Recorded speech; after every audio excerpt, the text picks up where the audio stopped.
Bonsoir à tous, je suis en direct avec David Penaud, entraîneur d'Angers-Vaillant. Donc David, ce soir très belle victoire à Ponton-Combo. Vous avez mené du début jusqu'à la fin.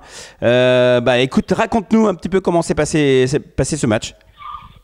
Écoutez, déjà, je voudrais féliciter les joueurs parce que c'est une belle victoire collective. Autant la semaine dernière, on n'a pas été bon du tout à domicile et j'aimerais bien qu'on arrive à montrer ce visage sur nos matchs à domicile. Non, on a fait un match cohérent en attaque, cohérent en défense. J'ai vu une équipe solidaire. On a montré vraiment de très belles choses dans tous les compartiments du jeu. Et puis j'ai vu des joueurs qui étaient vraiment, qui avaient vraiment envie de gagner, quoi, dans l'état d'esprit, dans la détermination. Je suis fier aujourd'hui de mes joueurs, comme je pouvais l'être la semaine dernière, mais autrement. Donc je les félicite et j'espère qu'on va réussir à produire des prestations de qualité comme on le fait à l'extérieur à domicile, parce qu'aujourd'hui c'est mon plus gros souci, quoi, voilà. Ouais, est-ce qu'on peut dire qu'aujourd'hui il y a un syndrome de la salle Jean-Bouin, un syndrome à domicile? Écoutez, l'année dernière il n'existait pas, cette année peut-être que c'est pas un syndrome, peut-être que c'est dans la préparation on n'est pas bon, peut-être qu'on se disperse, peut-être que il y a des choses qui font que voilà, il faut que j'arrive à trouver des solutions pour que les joueurs aient le même état d'esprit à l'extérieur qu'à domicile. Je pense que c'est un travail mental à faire et puis après on verra, parce que comme j'avais dit dans la presse hier, c'est pas un problème de handball, c'est plus un problème mental. La preuve c'est qu'aujourd'hui on a fait un match de qualité, quoi. D'accord, et puis j'ai envie de dire aussi que ce match, ce championnat de Pro D2 est quand même très compliqué, parce qu'on voit qu'il y a eu des résultats assez étonnants quand même. Semur qui va gagner à Mulhouse. Est-ce que c'est la guerre à chaque journée de championnat aujourd'hui?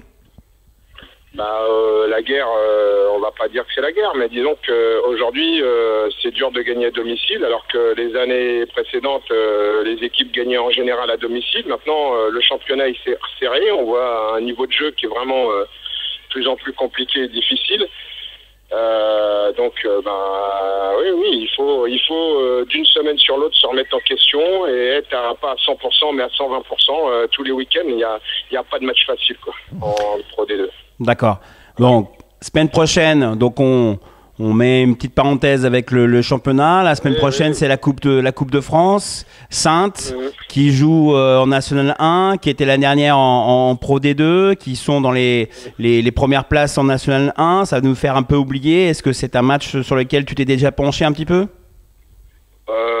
À vrai dire, non. J'ai beaucoup travaillé la semaine dernière avec mes joueurs sur la préparation de ce match à Ponto, parce que j'avais à cœur de rattraper la défaite de Nancy. Donc, à vrai dire, non, je me suis pas trop pensé sur le match de Saintes.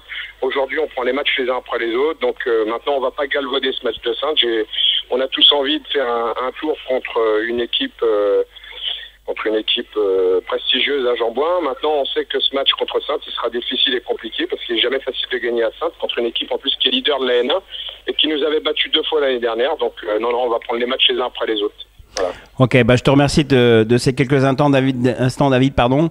Et puis, écoute, bravo encore, très belle victoire. On remonte au niveau du classement. C'est bravo encore, hein. Merci beaucoup, David. Merci. De rien, merci. À très bientôt.